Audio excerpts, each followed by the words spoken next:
A Look from Christ by Octavius Winslow, from his book Midnight Harmonies. The Lord turned and looked upon Peter. Luke 22, verse 61. And who can fully interpret that look? Painters have often attempted to portray it, but the pencil has fallen despairingly from their hands. The Savior was now standing face to face with Caiaphas, infinite purity confronting sin, infinite truth confounding error. It was to him a solemn and critical moment. Pleading for his life, all his thoughts and sympathies and moments might be supposed to concentrate wholly upon himself. But no, he heard a voice behind him, the tones of which were familiar, though startling to his ear. It was a voice to which he had often listened, as the ear listens to sweet sounds. But dear and familiar as it was, it uttered words of appalling import. It was the voice of a loved disciple, a sworn friend, who but a few hours before had vowed with all the solemnity and emphasis of an oath, attachment and fidelity unto death. And what was its affirmation?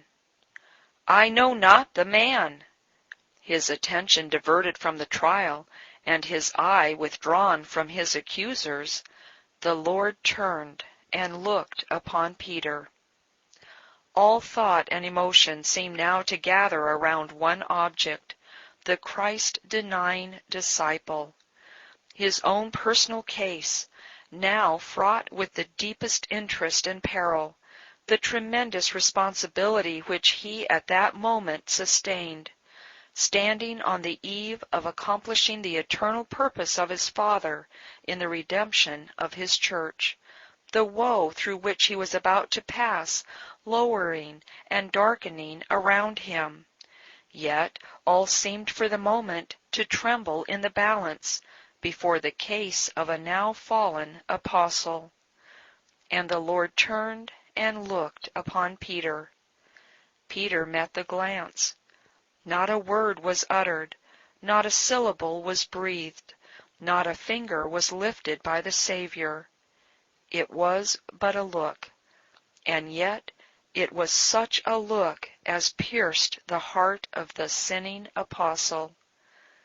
Peter went out and wept bitterly. Let us attempt its interpretation. The eye of Jesus is still upon us. It has often reproved us in our waywardness and folly. It has often cheered us in our loneliness and sorrow, and it may often chide and gladden us again. What is its language? It was a look of injured love. Christ loved Peter. He loved him with an everlasting love. When he allured him from his lowly calling, summoned him to be a disciple, and ordained him to be an apostle and a fisher of men, he loved him. Yes, and he loved him, too, at that moment. He was about to die for Peter.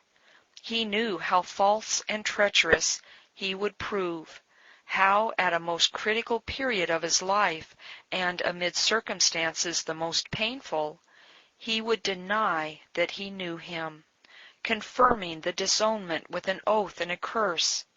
Yet Christ loved Peter, loved him with an affection that never faltered or cooled.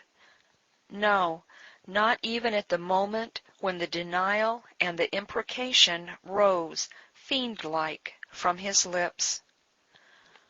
What then was the language of that look which Christ now bent upon Peter? It was a look of injured love. It seemed to say, I am about to die for you, Peter, and can you now deny me? What have I done, or what have I said, worthy of such requital? And what, are all our backslidings and falls, and unkind returns, but so many unjust injuries done to the deep, deathless love of Jesus. How do we forget, at the moment of excited feeling, that every step we take in departure from God, each temptation to which we yield assent, and each sin we voluntarily commit, is in the face of love inconceivably great and unutterably tender. Injured love, how reproving its glance! I have died for you, Jesus says. For you I poured out my heart's blood, and can you, in view of love like mine, thus grieve and wound and deny me? It was a look of painful remembrance, and the Lord turned and looked upon Peter. And Peter remembered the word of the Lord. His Lord's solemn prediction of his sin he seemed quite to have forgotten. But when that look met his eye, it summoned back to memory the faded recollections of the faithful and tender admonitions that had forewarned him of his fall. There is a tendency in our fallen minds to forget our sinful departures from God. David's threefold backsliding seemed to have been lost in deep oblivion until the Lord sent his prophet to recall it to his memory. Christ will bring our forgotten departures to view, not to upbraid or to condemn, but to humble us and to bring us afresh to the blood of sprinkling. The heart-searching look from Christ turns over each leaf in the book of memory, and sins and follies, inconsistencies and departures, there inscribed but long forgotten, are read and reread to the deep sin-loathing and self-abasement of our souls. Ah, let a look of forgiving love penetrate your soul, illumining memory's dark cell, and how many things and circumstances and steps in your past life will you recollect to your deepest humiliation before God? And oh, how much do we need thus to be reminded of our admonitions, our warnings, and our falls, that we may in all our future spirit and conduct walk humbly with God. The season of solitude and sorrow is favorable for this. It is a time of recollection. The past is recalled. The life is reviewed. Principles, motives, and actions are examined, scrutinized, and weighed.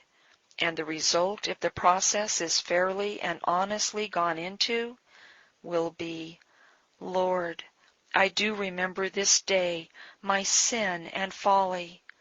Pardon it for your name's sake, and do remember it no more.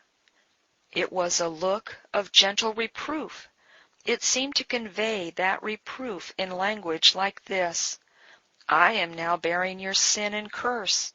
I am about to drink the cup of woe for you, to take you, a poor, lost, condemned sinner, into my very bleeding heart. And do you deny that you did ever know me? Can you inflict another and a deeper wound? Can you add another and a keener pang to those now falling, like a storm, upon me from my enemies, deriding and scorning and rejecting me? Oh, what a reproof was that look! It was indeed tender, but its very tenderness made it all the more keen. Blessed Jesus, we love you for all the reproofs of your eye, reproofs most deserved, most searching. We have met your look in secret, in solitude, and in sorrow it has spoken to us, revealing our sin and your displeasure, and we bless you for that look.